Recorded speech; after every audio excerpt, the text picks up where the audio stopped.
Okay, let's keep reading the Slime Squad versus the Fearsome Fists. We are up to Chapter 4.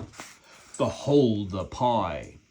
Once Plog's feet were frozen into their rat poo cocoons, Ferp, Zil and Danjo led him quickly out of the sewer and into the quiet foothills of the Tin Can Mountains. I'm outside, Plog thought. His feet were numb with cold, but the rest of him fizzed with excitement. For the first time in years, I'm out and about. The stale air smelled beautiful, and the sunlight felt good on his fur as they headed towards a large pale green haze hovering in the air like a cloud of tiny flies. What's that? Plog asked. That's the extremely cunning smoke screen, or should I say slime screen, that surrounds our transport, Ferp explained. I made it myself by mixing Zil and Danjo's slime with a pot of whitewash. Whatever you paint with it turns almost invisible. He grinned. There's just so much you can do with good quality slime. Zil nodded. The slime screen means that no one can follow the Slimobile to our hidden base. But it also means we sometimes forget where we parked, added Danjo. Ferp hopped up on top of the faint green swirl and seemed to hover in midair. He pressed a button on the side of his pants and with a loud clunk, an invisible door swished open. All aboard! Eyes wide with wonder, Plog was bundled into a green and white vehicle as big as a bus. The front was crammed with complicated controls like the cockpit of a plane, and big pedals stuck out from the floor. There was also a massive steering wheel with 3 seats arranged around it.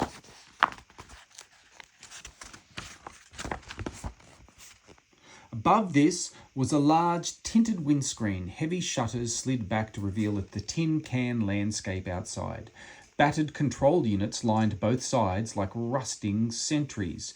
To the rear of the Slimobile, the space was dominated by a large, dirty toilet surrounded by decks that were smothered in bottles and beakers, brimful of unknown potions in a dozen indescribable colours. Oh, wow, Plog breathed. Cool. I see you've spotted my lab, said Ferp proudly. Part lavatory,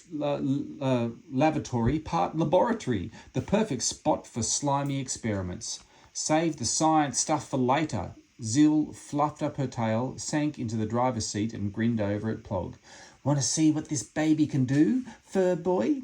Before he could reply, she hit a big red button. Yee-haw! With a sudden rev of engines and an almighty lurch, the Slimobile powered away at unbelievable speed. Vroom, vroom! Plog was thrown to the floor with a yelp. His tummy spun one way and his head whirled another. Good job I skipped breakfast, he thought. Ferp hopped into the toilet and Danjo leaped onto the chair, riding it as though it were a surfboard.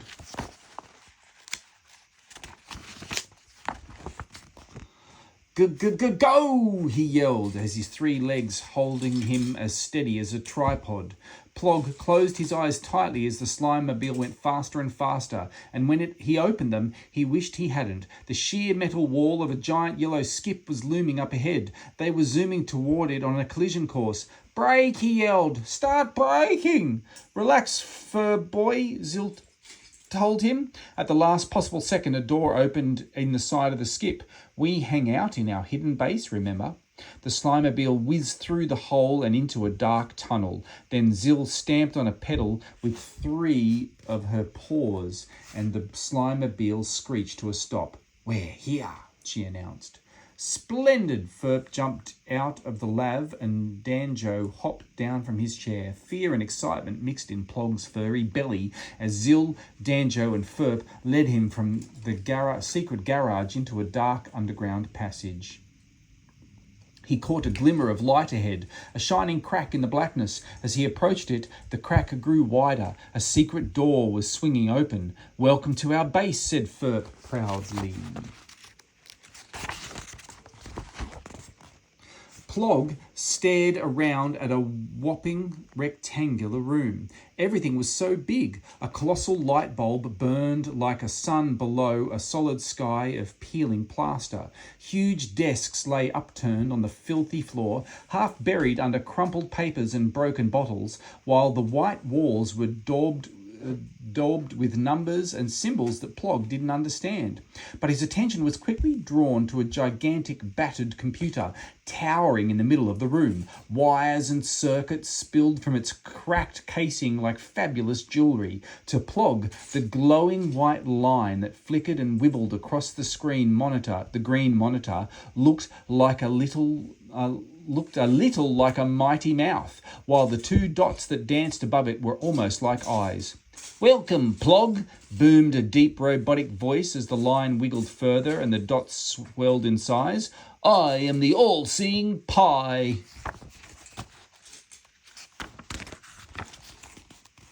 Plog would have jumped if his feet hadn't been weighed down with iced rat poo. He swallowed hard. "You don't look much like a pie to me."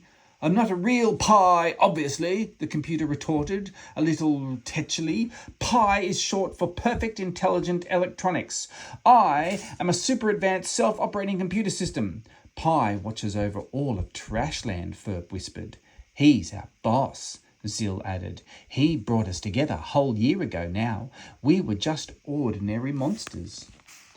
"But I saw how kind and clever and determined you were, and how slimy, and I knew how extraordinary you could be as a team," Pi remembered fondly. Ferp nodded. "He sent each of us a top-secret Wii-mail summoning us to this base. So we could start up the Slime Squad," Danjo concluded, "to do good deeds and help monsters in need." "And the monsters of Trashland have never needed help more than they do now," boomed Pi. "What do you mean?" Plog asked quietly. "And what's it got to do with me?"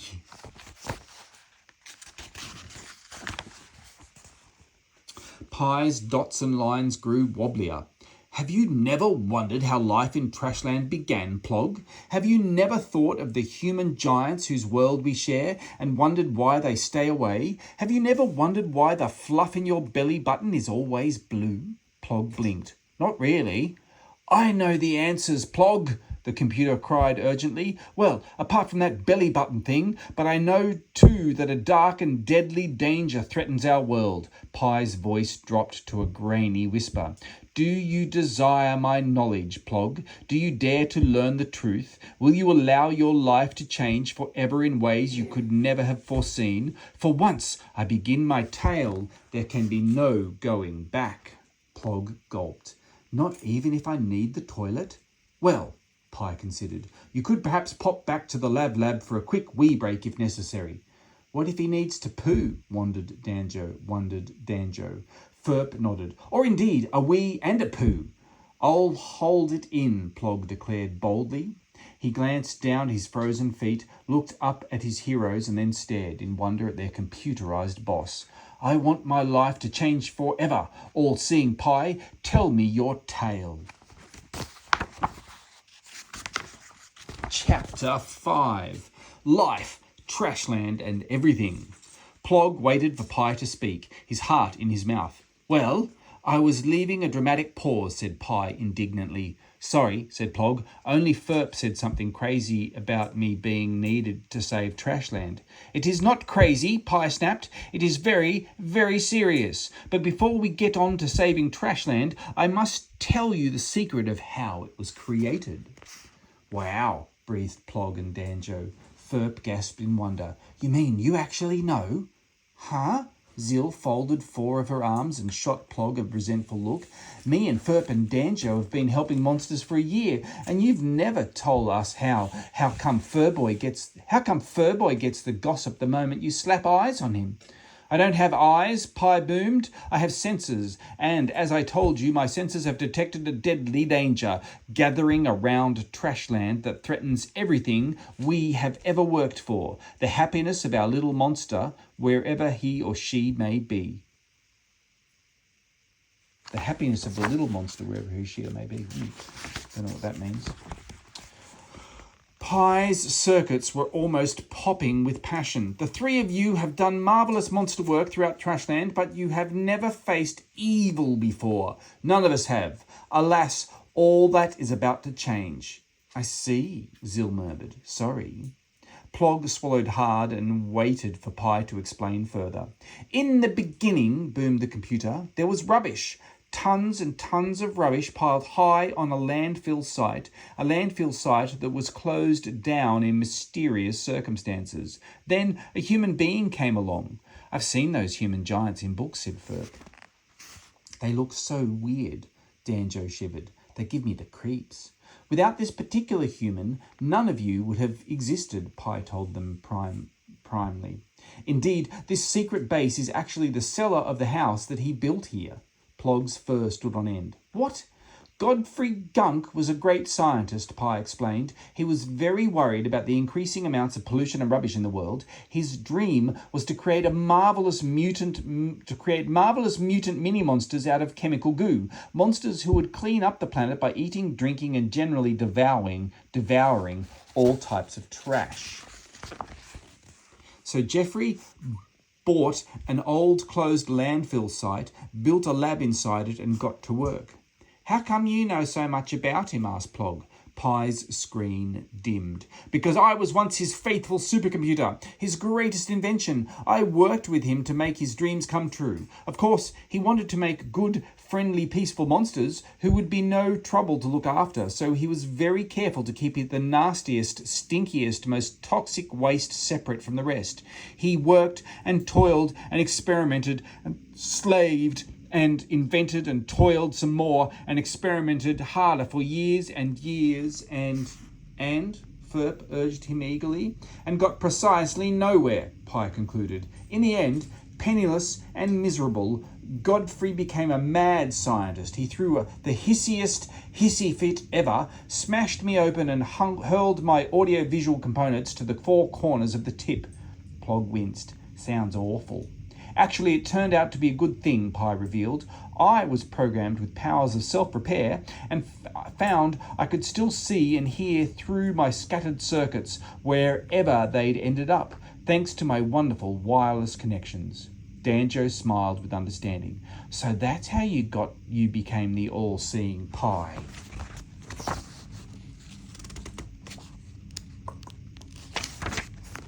And how you watch out for everybody to this day, said Zil. But if Godfrey's experiments got nowhere, how did we monsters appear on the scene? Asked Ferb. Where did we come from? Pie resumed his explanation. Godfrey wrecked his lab, chucked all his experiments out of the window and moved away, never to return. But what he didn't know was that the dump had been closed with good reason. Years before, piles of top-secret radioactive waste was accidentally buried here, and within a few weeks of Godfrey's going, its potent powers kick-started an incredible chemical reaction. Life began to form. Amazing mini-monsters sprang up with incredible speed. And Trashland was born, breathed Ferb. Cool, chorused the others. Trashland has always been a peaceful place, Pie went on, but recently the radiation finally reacted with the contents of a lead-lined box in the furthest, darkest corner of the rubbish dump, where Godfrey had dumped the most toxic and dangerous chemical waste of all. Slowly, monsters began to grow there too. He gave an electronic sigh. Not even my components can cope in such an unpleasant environment, so I cannot see clearly, but over the last few months, my senses have dimly detected evil monsters who have terrible plans for Trashland. Danjo looked baffled. You mean they'll do really bad things on purpose? I believe so, Pie said gravely. I fear that these evil monsters will steal and fight and rob and hurt and attack anyone or anything they choose. That's horrible, Zil cried. I know, said Pie, which is why you must stop them. But we can't stand up to monsters like that, Ferb protested. Danjo nodded. We help nice monsters in trouble. We scare off rats and pigeons. We save helpless ants. We've never had to battle anyone, Zil agreed. You can do it, said Plog. You guys are the slime squad. You can deal with anything. Of course they can, Pie paused, provided you join them. What? Spluttered Plog. But, his words trailed off. There was a long, uncomfortable and slightly smelly silence. So this stuff about Furboy saving the world, said Zill with icy calmness, it involves him joining the slime squad. But it's always been just the three of us, Danjo protested. Ferp scratched his crash helmet. Pie knows best, I suppose. But I'll be no use to you guys, said Plog. I'm rubbish. I've spent the last few years hiding in a sewer. My senses indicate that if Plog does not join the slime squad, the world will fall into chaos and destruction. Suddenly, an alarm sounded. A woo, woo, woo, woo, and a flashing red light appeared on Pie's cracked screen. An armed robbery is in progress at a rank bank in Broken Furniture Valley. What's an armed robbery? Ferp wondered. Armed robbery, Pie corrected him. It means that evil monsters are using weapons to take something that doesn't belong to them. You must stop them, all four of you. Ferp swapped uneasy looks with Zill and Danjo. As for Plog, his heart was flapping about in his chest like a bird going bonkers. He was scared and excited and reeling with all Pie had said. But if there was a chance to help his idols and to help himself, he knew he had to take it. I'll try my best not to mess up, he said quietly, and I'll do whatever you say. Zill sighed. Then you'd better come with us to the Slime-mobile. Right, Danjo clenched his pincers and nodded, because when danger looms large, the slime squad cry, charge! And bellowing charge at the tops of their voices, the four monsters jumped, thumped, and galloped into action and into the unknown.